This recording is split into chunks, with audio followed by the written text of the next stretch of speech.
These are source of recreation for retired people as well, यानी जो लोग अपनी नौकरी से रिटायर हो चुके हैं उनके लिए ये एक तफरीह का सबब भी है। Hobbies indicate the versatility of the mind individual. मशगले जो हैं वो अफराद के वर्सटैलिटी यानी कि मुख्तलिफ होने की तरफ भी इशारा करते हैं, यानी जितने भी लोग हैं वो एक जैसे मशगले नहीं रखते, बल्कि हर एक का अपना फ्री टाइम गुजारने का डिफरेंट वे है।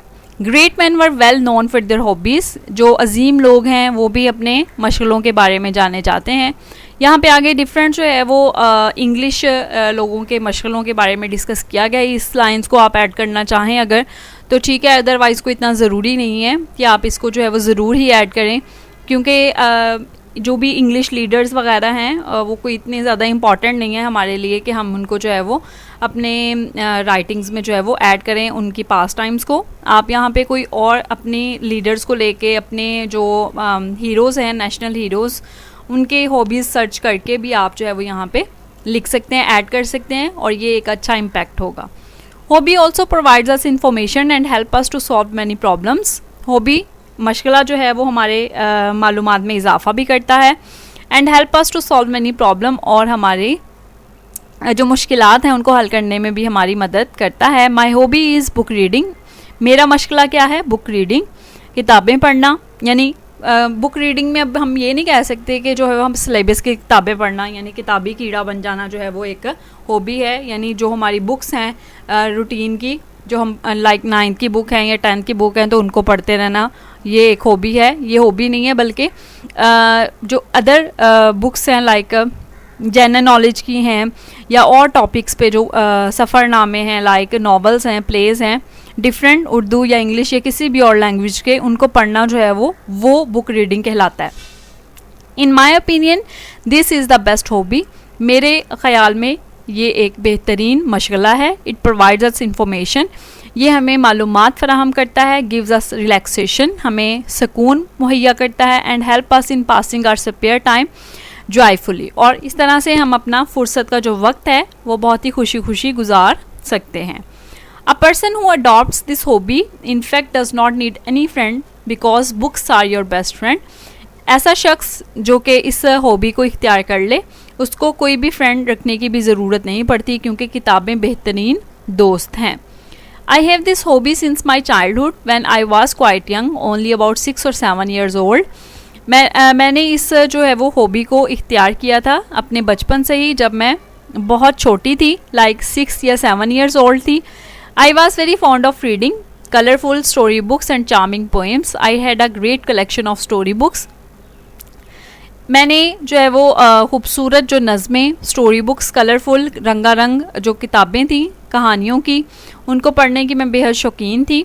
I had a great collection of story books, और मेरे पास स्टोरी बुक्स का भी एक जो है वो बहुत ज़्यादा बड़ा मजमुआ था।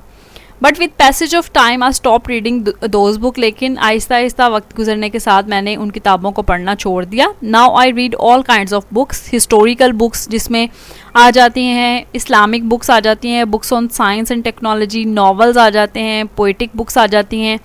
Books of poetry have their entertainment value. Books of travel take us to unknown lands, यानी फिर आगे आप डिफरेंट बुक्स के बारे में बता सकते हैं कि ये बुक्स इस तरह की आपको किस किस्म का नॉलेज प्रोवाइड करती हैं। ठीक है, लाइक जो शायरी की किताबें हैं वो एंटरटेनमेंट देती हैं आपको, जो ट्रैवलिंग जो सफ़रनामे होते हैं वो आपको दूसरी जगहों पर लोगों, उनके सकाफ़तों के बारे में जानने में मदद देते हैं। Books enlighten our intellect and broaden our vision. किताबें हमेशा हमारा जो विजन है, हमारा जो नज़रिया है उसको वसी करती हैं और हमारी जहानत को भी चमकाती हैं। I have a number of books, मेरे पास बहुत ज़्यादा बेशुमार किताबें हैं। Mainly I am interested in literacy books. Urdu literature is the most interesting. ठीक है, फिर बाकी आप बाद में लिटरेचर के बारे में जो है वो डिटेल लिख सकते हैं कि किस किस्म का लिटरेचर आपको पसंद है। Like poetry also appeals me, specially poetry of Iqbal has its own importance. I am also interested in study of books on latest research work in science and technology as they increase our information. ठीक है, science और technology के बारे में जो books हैं वो आपको किस किस्म का नॉलेज देती हैं, आपकी मालूमात में किस तरह से इजाफा करती हैं, ये भी लिख सकते हैं आप। फिर एट द एंड जो है वो आप लिखेंगे कि I like my all books, I like most my hobby because it is not only a source of relaxation but also a source of information. ये ना सिर्फ सुकून की वजह है बल्कि क्या है, मालूमात का भी एक बेहतरीन ज़रिया है। ठीक है, when ever I am alone और हैव नथिंग टू डू, जब कभी मैं अकेला ये तन्हा महसूस करती हूँ और मेरे पास कुछ भी करने को नहीं होता, I take out any book and start reading, तो मैं कोई भी बुक निकाल के उसको पढ़ना शुरू कर देती हूँ। And my spare time pass is joyfully, और मेरा जो फारिग वक्त है वो बहुत खुशी खुशी गुजर जाता है। In fact all hobbies make life charming and add to our happiness. दर हकीकत जितनी भी मशगलें हैं वो हमारी ज़िंदगी को चार्मिंग बना देते हैं और हमारी ज़िंदगियों में खुशियाँ भर देते हैं। They bring us new friends and make us social. मशगलें आपके नए दोस्त बनाते हैं और आपको सोशल बनाते हैं। But book reading is a great hobby because book reading जो है वो एक अच्छा और अजीम मशगला है, क्योंकि books are of great importance in our life. किताबें जो है वो हमारी ज़िंदगियों में बहुत ज़्यादा अहमियत की हामिल भी होती हैं। इसके साथ साथ एक और जो है वो इमेज भी मैंने आपके साथ शेयर किया है। इसमें कुछ कोटेशंस थी जो मुझे अच्छी लगी थी बुक रीडिंग के हवाले से। अगर आप जो है वो माई हॉबी ऐसे लिख रहे हैं, इसकी जो शुरू वाली कोटेशन है स्टार्ट में जो लिखी है, hobby is an activity that you do for pleasure when you are not working. ठीक है, इसको आप इन्वर्टेड कोमास में कोटेशन के तौर पे लिख सकते हैं। इसी तरह से what is this life if full of care, we have no time to stand and stair.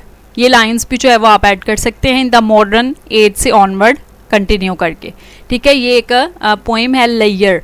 ठीक है, उसकी उसमें जो है वो ये शुरू की लाइंस हैं। उसके बाद है all work in no play makes Jack a dull boy, ये भी आप ऐड कर सकते हैं। ये भी बहुत अच्छी कोटेशन है।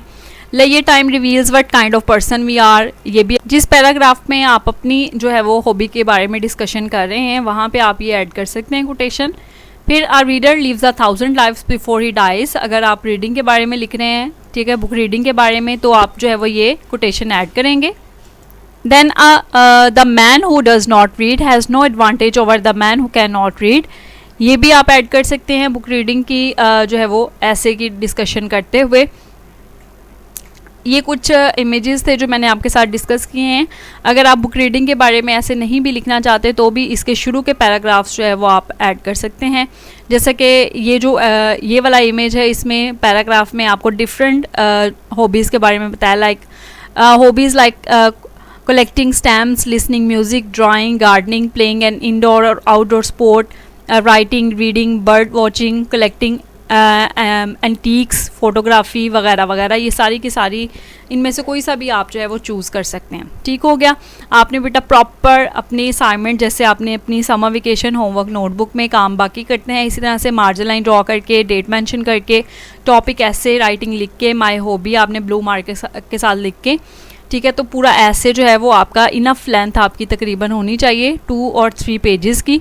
ठीक है, फ्रंट बैक के साथ आपके 3 पेजेस कम अज़ कम हों, 3 या 4, यानी आप यूँ समझें कि आपकी एक फुल जो पेपर शीट होती है वो कंप्लीट हो। अगर उससे ज़्यादा मटेरियल हो जाता है तो भी अच्छी बात है। कोटेशंस इनफ आप ऐड करें और कोशिश किया करें कि बेटा मुझे ज़रूर चेक करवाएं अपनी असाइनमेंट। बहुत कम बच्चे जो है वो मेरे साथ ऐसे की डिस्कशन करते हैं, हालांकि आपसे मैं अपने हर लेक्चर में ये बात कहती हूँ। ठीक है, तो आपने एक अच्छा ऐसे जो है वो लिखना है। माई हॉबी बहुत ज़्यादा इंपॉर्टेंट आपका ऐसे है, पेपर में ज़रूर आ जाया करता है। फर्स्ट टाइम में, सेकंड टाइम में, 1 साल छोड़ के 1 साल ज़रूर आ जाता है। अक्सर जो है वो रिपीट हो जाता है, ईयरली रिपीट हो जाता है हर साल। इसके साथ साथ बेटा हमने जो है वो ग्रामर MCQs करने थे। समर वेकेशन होमवर्क से हमारे ग्रामर MCQs कंप्लीट हो चुके थे। मैंने आपसे कहा था कि कुछ और मटेरियल मुझे जहाँ से भी कहीं मिलेगा ग्रामर MCQs का, चाहे वो रिपीट ही हो रहे हों, हम कोशिश करेंगे कि हम बार बार उनकी प्रैक्टिस करते रहें। ठीक है, तो कुछ इमेजेस हैं आपकी किसी मॉडल पेपर से लिए गए, इनको मैंने आपके साथ शेयर किया है ताकि आपकी ग्रामर की MCQs की ज़्यादा से ज़्यादा प्रैक्टिस होती रहे। ठीक है, आपका जो है फर्स्ट MCQ देखें। इसमें जैसे कि आपको पता है कि आपका जो लास्ट वाला पोर्शन होता है D, choose the correct option according to grammar, ये आपका 5 मार्क्स का आपके ऑब्जेक्टिव पार्ट में आता है। ठीक है, और ग्रामर से रिलेटेड कॉन्सेप्ट्स होते हैं आपके। We are a good team, we को अंडरलाइन किया है। आपसे पूछा गया है कि ये वर्ड जो अंडरलाइन किया है ये कौन सी टाइप ऑफ प्रोनाउन है। रिलेटिव प्रोनाउन, इंडेफिनिट, रिफ्लेक्सिव या पर्सनल प्रोनाउन, ठीक है। तो आपको पता है ये पर्सन से रिलेटेड हैं, पर्सनल प्रोनाउन, डी ऑप्शन इसका जो है वो ठीक है। ये आपको की बनाने की ज़रूरत नहीं है, अगर आप बना भी लेते हैं तो ठीक है, क्योंकि ये आपके समर वेकेशन होमवर्क वाले पैक में मौजूद नहीं हैं। ये कुछ एक्स्ट्रा जो हैं वो आपके ग्रामर MCQs हैं जो आपके साथ डिस्कस कर रही हूँ। ये सिर्फ आप प्रैक्टिस के तौर पे इनको बार बार सुन सकते हैं। My family and I went to visit Murree last summer. Of all the summers I have had, I would say this was a dash summer ever. यहाँ पे कौन सा जो है वो एडजेक्टिव की डिग्री आप यूज़ करेंगे? तो आपको पता है कि जहाँ पे सब में से बेहतरीन की बात की जाए तो वहाँ पे हम जो है वो सुपरलेटिव डिग्री इस्तेमाल करते हैं। तो 21 का जो है वो ऑप्शन क्या है हमारे पास? सी, बेस्ट, ठीक है। उसके बाद है he did not take good care of this pet. He, यहाँ पे आपसे प्रोनाउन की टाइप पूछी गई है अगेन, तो ही आपको पता है ये भी एक पर्सनल प्रोनाउन है, तो ए ऑप्शन इसमें से ठीक है। You and I work well together, dash are good team, ठीक है। इसमें यू एंड आई मिक्स करके आप जो है वो कौन सा प्रोनाउन आपका बनता है? वी, ठीक है। We are a good team, जैसे कि आप 20 वाले MCQ में भी देख सकते हैं। इसी तरह everybody has dash on dreams and desires, ये बहुत इंपॉर्टेंट आपका MCQ है। इसका आंसर जो है वो हिज आप लिखेंगे, सी ऑप्शन, कि हर एक का जो है अपना ख्वाब और अपनी ख्वाहिशात होती है। आपको मज़ीद 2 इमेजेस हैं जो है वो आप इनको घर में प्रैक्टिस करेंगे, इनको मैं डिस्कस नहीं कर रही। अगर इनमें कोई प्रॉब्लम हो करने में तो आप मुझसे जो है वो पूछ सकते हैं। आपने खुद इनकी प्रैक्टिस करनी है घर में, इसलिए इनकी जो है मैंने आंसर्स नहीं बताए आपको। इसके साथ साथ जो इसके नेक्स्ट वाला इमेज है इसको भी आपने जो है वो कोशिश करनी है कि आप अटैम्प्ट करें, घर में प्रैक्टिस करें। अगर समझ नहीं आएगी तो आप मुझसे पूछ सकते हैं। मेरा कॉन्टैक्ट नंबर जो है वो आप लोगों के पास मौजूद है, ठीक है। आप डिस्कशन कर सकते हैं, लेकिन कोशिश करें कि इसको खुद से अटैम्प्ट करें, आपको अंदाज़ा हो कि आपके ग्रामर की जो तैयारी है MCQs की वो किस हद तक है। डायरी बेटा आपकी ऐसे है माय हॉबी, जिसकी असाइनमेंट आपने लिखनी होती है। आपको पता है MCQs ग्रामर के आपने सिर्फ प्रैक्टिस करनी है, इनकी लेक्चर को ध्यान से सुनते हुए, और पूरी कोशिश करनी है कि ऐसे भी आप मुझे चेक करवाएं, और ग्रामर में भी अगर कोई प्रॉब्लम हो तो वो मेरे साथ डिस्कस कर लें। Thank you so much students. If you have any problem in queries you may ask in comments. Allah Ta'ala आप सबको अपनी हिफ्ज़-ओ-मान में रखे।